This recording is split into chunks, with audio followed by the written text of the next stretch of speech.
नमस्कार दोस्तों।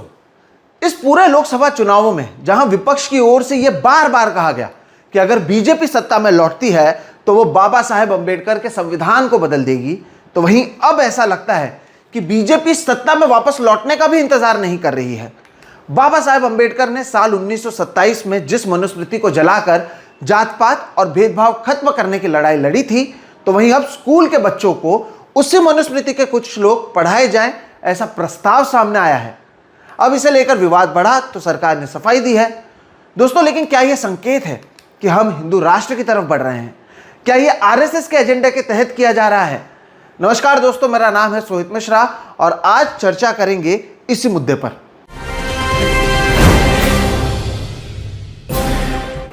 आपको सबसे पहले दोस्तों पूरा मुद्दा समझाते हैं और उसके बाद हम चर्चा यह भी करेंगे कि बीजेपी हिंदू राष्ट्र की तरफ कैसे कदम बढ़ा रही है।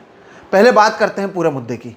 हाल ही में महाराष्ट्र राज्य शिक्षा विभाग की ओर से स्कूली शिक्षा के लिए राज्य पाठ्यचर्या यानी स्टेट करिकुलम तैयार किया जा रहा है और इसके लिए जो प्रस्ताव सामने आया है उसमें मनुस्मृति के श्लोक को छात्रों के पढ़ाई में शामिल करने का भी जिक्र है। सोचिए कितनी खतरनाक और हैरान करने वाली बात है। बाबा साहेब अंबेडकर, जिनकी ओर से लिखे गए संविधान पर यह देश चलता है, जिस बाबा साहेब ने मनुस्मृति का विरोध किया था, अब उसी मनुस्मृति के हिस्से को स्कूल की पढ़ाई में शामिल करने का प्रस्ताव आया है। दोस्तों, मामला बिल्कुल साफ है। जो राज्य शिक्षा विभाग है, अगर वो चाहते तो किसी भी दूसरे ग्रंथ या किताब से कोई श्लोक का इस्तेमाल छात्रों के लिए कर सकते थे, लेकिन मनुस्मृति का जिक्र जानबूझकर किया गया है। आप समझिए कि जो भारत देश के भविष्य है, जो छात्र आगे पढ़ाई करेंगे, उन्हें अब किताबों में क्या कुछ पढ़ाया जाएगा। दोस्तों, यह मनुस्मृति की ही किताब है जिसमें शूद्रों को लेकर बेहद ही घटिया मानसिकता पेश की गई है। ब्राह्मणों को सर्वश्रेष्ठ बताया गया है और दलितों के सभी अधिकारों से वंचित रखने की बात इसमें की गई है। इसके साथ ही महिलाओं को कंट्रोल में रखने की बात इस किताब में की गई है। इस किताब में यह भी कहा गया है कि एक 100 साल के क्षत्रिय को भी 10 साल के ब्राह्मण को अपने पिता की तरह सम्मान देना चाहिए। लेकिन अगर यह प्रस्ताव पारित हो जाता है तो ऐसी किताब में लिखे गए श्लोक को आगे जाकर बच्चे पढ़ेंगे। अब जब यह विवादित प्रस्ताव सामने आया तो इसे लेकर चर्चा शुरू हो गई। एनसीपी शरद पवार गुट के प्रमुख शरद पवार से लेकर जितेंद्र आव्हाड ने इस प्रस्ताव का विरोध किया और इस प्रस्ताव पर हैरानी जताई। तिन्ही वर्णांनी फक्त आणि फक्त एका वर्णाची सेवा करावी असं म्हणतो, मान्य आहे का? शूद्रांना तर काही अधिकारच नाही. शूद्र म्हणजे कोण? हे ऐका, आजचे ओबीसी, आजचे बीसी आणि आजचे एसटी म्हणजे दलित, आदिवासी, इतर मागासवर्गीय हे सगळे क्षुद्र आहेत आणि क्षुद्रांना कुठलाही अधिकार म्हणू द्यायला तयार नाही। दोस्तों, लेकिन हैरानी की बात यह भी है कि जब राज्य के गृह मंत्री और उप मुख्यमंत्री देवेंद्र फडणवीस से इस विवाद पर सवाल पूछा गया तो उन्होंने इस सवाल को ही फालतू कह दिया। असल्या फालतू गोष्टींना मी उत्तर देत नाही आणि मला असं वाटतं की हल्लीच्या काळात त्यांना उद्योग उरलेले नाहीत, त्याच्यामुळे वाटेल तसे आरोप करायचे, काहीतरी बोलायचं चाललेलं आहे। मनाचे श्लोक जे आहेत हे या महाराष्ट्रामध्ये वर्षानुवर्ष त्या ठिकाणी म्हटले जातात, ऐकले जातात, बोलले जातात। त्यामुळे आता ते अभ्यासक्रमात आहेत की नाहीत हे मला माहिती नाही, मी ते तपासलेलं नाही। पण एक गोष्ट निश्चितपणे सांगतो, विनाकारण संभ्रम तयार करायचा हा जो प्रयत्न आहे हा चुकीचा आहे। ये बात शायद देवेंद्र फडणवीस को फालतू लग सकती है, लेकिन अगर आप मुझसे पूछें तो ये फालतू बात नहीं बल्कि खतरनाक बात है। अब मंत्री दीपक केसरकर ने कहा है कि श्लोक में कोई दिक्कत नहीं है, लेकिन जिस किताब से उसे लिया गया है उसे लेकर जरूर सवाल बरकरार है। लेकिन मनुस्मृति के श्लोक का इस्तेमाल पाठ्यक्रम में किए जाने का प्रस्ताव, दोस्तों, इससे यह दर्शाता है कि हम हिंदू राष्ट्र की तरफ बढ़ रहे हैं। और मैं आपको इससे संबंधित कई सारे उदाहरण भी देता हूँ। देखिए किताबों में कैसे छेड़छाड़ करते हैं।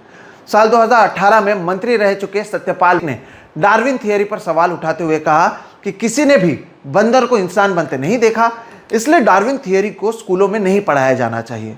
और इस बयान के बाद हम देखते क्या हैं कि साल 2021-22 में कक्षा 9 और 10 की किताबों से चुपचाप डार्विन थियरी को ही निकाल दिया जाता है।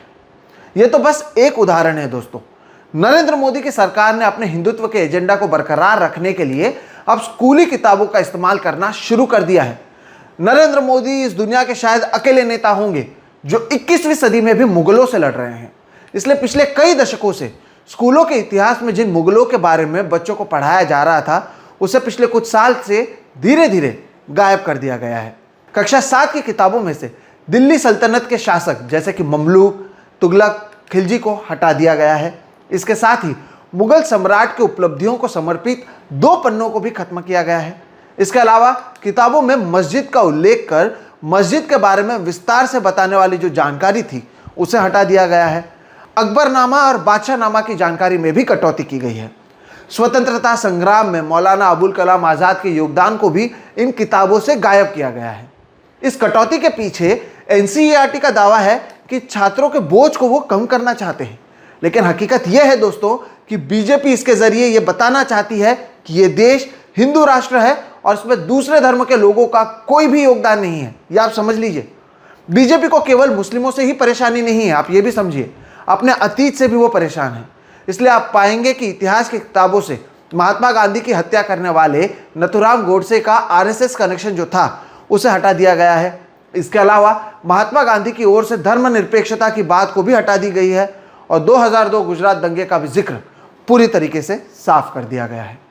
दोस्तों, ये उदाहरण शायद काफ़ी हैं आपको ये समझने के लिए कि यह महज इत्तेफाक नहीं है कि अब मनुस्मृति के श्लोकों को किताबों में शामिल करने का प्रस्ताव दिया गया है। कोशिश है हिंदू राष्ट्र बनाने की, भविष्य में पढ़ाई करने वाले छात्रों को असली इतिहास से दूर रखने की और इसके साथ ही ये बताने की कि इस देश में सब कुछ हिंदुओं ने ही किया है, किसी और का कोई योगदान नहीं है। इसलिए आप पाएंगे कि अपने देश में मुगल सराय का नाम बदलकर दीनदयाल उपाध्याय कर दिया जाता है। इलाहाबाद को प्रयागराज, औरंगाबाद को छत्रपति संभाजी नगर, उस्मानाबाद को धाराशिव कहा जाता है। बाबरी मस्जिद को तोड़ना बीजेपी के लिए अभिमान का विषय हो जाता है और ज्ञान व्यापी मस्जिद के साथ ही काशी और मथुरा से भी बदलाव करने की जिक्र हम बार बार सुनते हैं। बात बिल्कुल साफ है, अब ये देश सेक्युलर केवल कागज पर है। देश में 99 साल पुरानी एक विचारधारा को लाने की कोशिश लगातार की जा रही है। हिंदुत्व के नाम पर ब्राह्मणवाद को फैलाने की कोशिश लगातार की जा रही है और ऐसा लगता है कि देश के भविष्य को ही अधर में रख अब वोटों की राजनीति करने की कोशिश इस देश में हो रही है। इसलिए अब ज़रूरत है कि आप इसे समझें, भविष्य में भी ऐसे प्रस्ताव के खिलाफ आवाज़ उठाएं, क्योंकि शुरुआत मनुस्मृति के एक श्लोक से हो रही है। आगे जाकर पूरे किताब को ये देश में लागू करने की कोशिश करेंगे। फिलहाल इस वीडियो में इतना ही दोस्तों। मेरा नाम है सोहित मिश्रा। आप इस पूरे मुद्दे के बारे में क्या सोचते हैं ये ज़रूर बताइएगा।